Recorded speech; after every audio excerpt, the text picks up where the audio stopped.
I was under the impression that gum disease only affects the gum around the affected tooth.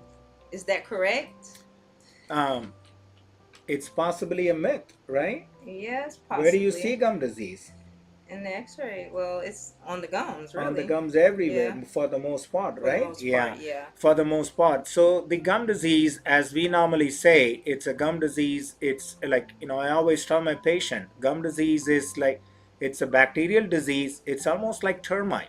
And imagine when your house is infested with termite, right? And it is not going to be just the one spot. It is going to be all around the house or all around the affected area. So either you have gum disease all around one side, we call it as a quadrant, or you may have affected gum disease, like maybe severe on one side of the mouth, and maybe it's not as severe, but pretty much the gum disease is going to be all around your mouth because it is a bacterial disease.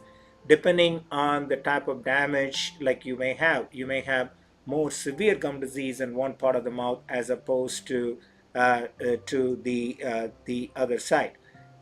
To answer your question, it is not just around one tooth, it's mostly the entire mouth, and you may have the severity of the gum disease maybe more on one side than the other side. And also, you mentioned just the tooth, but people have a tendency to think, well, I'm going to get implants and I'm not going to worry about like having to come back to the dentist or having to brush or floss my teeth or the implants particularly.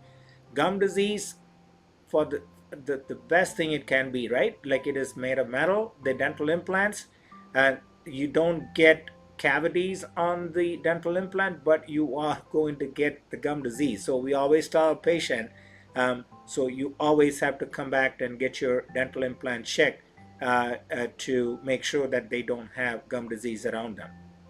Yeah. Yep.